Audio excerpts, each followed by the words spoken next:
नमस्कार साथियों, आप देख रहे हैं लोक समाचार फलोदी। मैं पत्रकार संतोष व्यास। आज की प्रमुख खबरें। भाजपा प्रदेश अध्यक्ष बनने के बाद पहली बार फलोदी पहुंचने पर मदन राठौड़ का जिलाध्यक्ष मनोहरलाल पालीवाल, प्रदेश उपाध्यक्ष नारायणलाल पंचारिया, विधायक पबाराम बिश्नोई के नेतृत्व में पार्टी कार्यकर्ताओं ने फलोदी चौराहे पर उनका भव्य और जोरदार स्वागत किया। इसके पश्चात वे सीधे होटल शिवम रिसोर्ट पहुंचे, जहां पर कार्यकर्ताओं को संबोधित किया। कार्यकर्ताओं को राठौड़ द्वारा संबोधित करते समय मंच पर कैबिनेट मंत्री गजेंद्र सिंह केवसर, प्रदेश उपाध्यक्ष नारायणलाल पंचारिया, प्रदेश उपाध्यक्ष मुकेश दादीज, प्रदेश मंत्री महेंद्र कुमावत, जिलाध्यक्ष मनोहरलाल पालीवाल, फलोदी विधायक पबाराम बिश्नोई, जोधपुर के पूर्व महापौर रामेश्वर दादीज, फलोदी नगर परिषद के पूर्व नेता प्रतिपक्ष रमेश धानवी, जिला मीडिया प्रभारी सुनील बोर्ड आदि उपस्थित रहे। इस अवसर पर भाजपा प्रदेश अध्यक्ष मदन राठौड़ ने प्रेस वार्ता की।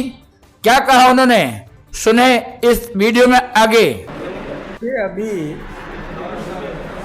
आप सबको पता है कि पहलगाम में हमारे निर्दोष नागरिकों को धर्म के आधार पर चिन्हित करके और गोलियों से भून दिया।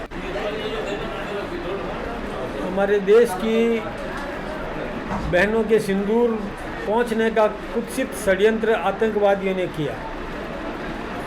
तो उसी समय हमारे देश के नेतृत्व ने, आदरणीय नरेंद्र भाई मोदी जी ने तय कर लिया था कि आतंकवाद को समूल नष्ट करना बहुत ज़रूरी है, चाहे किसी भी देश के लिए हो और किसी भी देश में हो। ये तो भारत में हुआ और कहीं पर भी हो, आतंकवाद को होना ही नहीं चाहिए। उसका समूल नाश करना बहुत ज़रूरी है। और मुझे इस बात का थोड़ा धन्यवाद भी देना चाहिए कि दुनिया के सभी देशों ने आतंकवाद के खिलाफ में एक मुखी होकर और संघर्ष करने की बात कही। और उस पर हमारे नेतृत्व ने भी तय किया कि आतंकवादियों को, उनको संरक्षण देने वालों को, उनको प्रश्रय देने वालों को, उनको पैदा करने वालों को, उन सबको नेस्तनाबूद करना बहुत ज़रूरी है।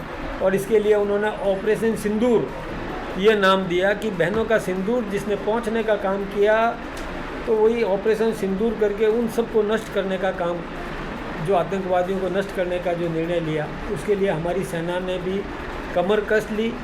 हमारी सेना ने आतंकवादियों के केंद्र नष्ट किए। हमें पाकिस्तान की जनता को परेशान करना नहीं था, पाकिस्तान के आम नागरिक के खिलाफ में हमें कोई युद्ध नहीं करना था। हमें आतंकवादियों को नेस्तनाबूद करना था, आतंकवादियों के केंद्र को नष्ट करना था, आतंकवादियों के साथ जो खड़े हैं उनको सबक सिखाना बहुत ज़रूरी था। और आप सबको पता है कि हमारी सेना ने, और वो 500 किलोमीटर अंदर तक घुस करके और आतंकवादियों के केंद्रों को नष्ट किया। कई आतंकवादी मारे गए और जो बच गए वो भी अपने खुदा ताला ईश्वर से प्रार्थना करते हैं कि यदि मैं भी मर जाता तो अच्छा होता। ये स्थिति पैदा हो जाना, मैं सोचता हूँ कि उनके लिए मरने के बराबर है। ऐसी उनकी रीढ़ तोड़ने का काम हमारी सेना ने किया। हमारी सेना सफल रही, हमारा मिशन कामयाब हुआ। फिर पाकिस्तान गिड़गिड़ाया, ये सबको पता है। उसने कई देशों से अनुनय विनय की, प्रार्थना की कि हमें भारत को समझाओ युद्ध नहीं करें, लेकिन हमने किसी की नहीं सुनी और सीधा ऑपरेशन किया। जो ऑपरेशन करना चाहिए था, जो एयर बेसेस थे उनको ध्वस्त करना था, हमने ध्वस्त करने का काम किया।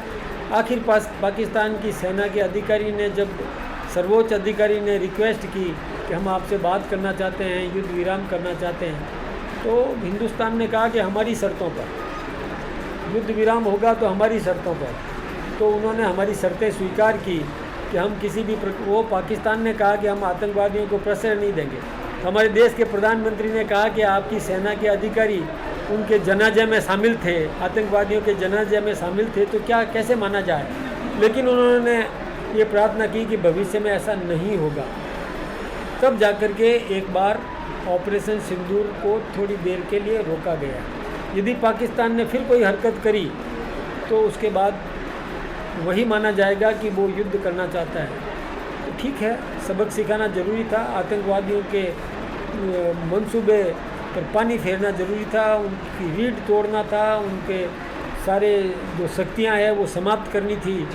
तो सबक तो सीखेगा पाकिस्तान। हालांकि पाकिस्तान एक विश्वसनीय राष्ट्र नहीं है, ये हम सबको पता है, लेकिन आप जानते हैं कि ऑपरेशन सिंदूर आतंकवादियों को नष्ट करना था, आतंकवादी केंद्रों को नष्ट करना था, जिसमें हम सफल हुए। और कल हमारे प्रधानमंत्री आदरणीय नरेंद्र भाई मोदी जी ने भी राष्ट्र के नाम जो संबोधन दिया, उस संबोधन में भी वो सब बातें उन्होंने कह दी खुल्लम खुल्ला चुनौती के रूप में। पाकिस्तान की जनता भी सुन रही थी, पाकिस्तान के सेना के अधिकारी और वहाँ का नेतृत्व भी सुन रहा था, दुनिया सुन रही थी। ऐसा उन्होंने राष्ट्रभक्ति से ओतप्रोत एक सैनिक की भाषा में और राष्ट्र को संबोधित किया। आत्मविश्वास उनके मन में पूरा था, हम किसी से कम नहीं हैं, आतंकवाद को कतई बर्दाश्त नहीं करेंगे, और वही हमने किया। आज मैं केवल हमारे जनता से, आम नागरिकों से मिलने के लिए आया, उनको आह्वान कर रहा हूँ कि एक राष्ट्रीय चरित्र आम नागरिक में है वो और दृढ़तर होता जाए। इसके लिए तिरंगा यात्रा भी वो लोग करेंगे, सर्वदलीय होगा, कोई भारतीय जनता पार्टी का एजेंडा नहीं है। भारतीय जनता पार्टी उसमें सम्मिलित है, अग्रणी है, आगे है, बाकी सब मिल करके और राष्ट्रभक्ति का भाव पैदा करने का काम सबका है, सबका कर्तव्य और सब करें। यही निवेदन करने के लिए मैं हमारे जनता के बीच में आया। मैं यहाँ की जनता का बहुत बहुत अभिनंदन करना चाहूँगा। जो सीमा पर खड़ी है, वो सीमा के पास में खड़ी है, वो सैनिक की ताकत बन करके खड़ी है। मुझे इस बात का गर्व है कि वो भी एक सैनिक की तरह, देखिए सेना तो लड़ती है सीमा पर, लेकिन देश का आम नागरिक का मनोबल भी उसके साथ जुड़ा हुआ होता है। हमारे इस क्षेत्र के नागरिकों ने भी ईश्वर से भी यही प्रार्थना की कि हमारी सेना सफल हो और सुरक्षित रहे। वहीं आज की अगली खबर, फलौदी जिला कलेक्टर ने एक आदेश जारी करते हुए पाकिस्तानी लोकल सिम के उपयोग को आगामी 2 माह के लिए प्रतिबंध कर दिया गया है। अब खबर विस्तार से।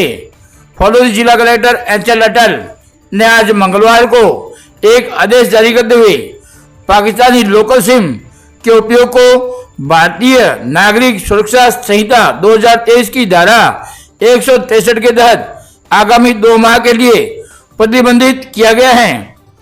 उन्होंने वर्तमान परिस्थितियों के मद्देनजर राष्ट्रीय सुरक्षा पर आशंकित खतरे के दृष्टिकोण से अंतर्राष्ट्रीय सीमा से लगने वाले पाकिस्तानी इलाके में अवस्थित मोबाइल टावरों जिनका नेटवर्क भारतीय सीमा के अंदर 3 से 4 किलोमीटर तक के क्षेत्र में आ रहा है, जिसके कारण पाकिस्तानी लोकल सिम से पाकिस्तानी नेटवर्क के जरिए आसानी से कहीं पर भी संपर्क किया जा सकता है, जिसको ध्यान में रखते हुए फलौदी जिला कलेक्टर ने यह निर्देश जारी किए हैं। वहीं आज की अगली खबर, यह स्क्रीन पर जो आप नज़ारा देख रहे हैं, ये फलौदी चिकित्सालय के आपातकालीन कक्ष के बाहर वाले गेट का है, जहां पर एक एम्बुलेंस को अंदर आने में कम से कम 20 से 25 मिनट लग जाते हैं, जिसका कारण एक ही है कि सामने वाली दुकानों के आगे वाहन खड़े रहना। लेकिन इन वाहनों को हटाने के लिए न तो यहाँ कोई ट्रैफिक पुलिस वाले नजर आते हैं और न ही इस चिकित्सालय में लगे हुए होमगार्ड इनकी कोई सहायता कर पाते हैं। इनका एक ही इलाज है, एक तरफा यातायात। जब तक प्रशासन एक तरफा यातायात यहाँ पे नहीं करेगा, यह समस्या ऐसी की तैसी बनी रहेगी।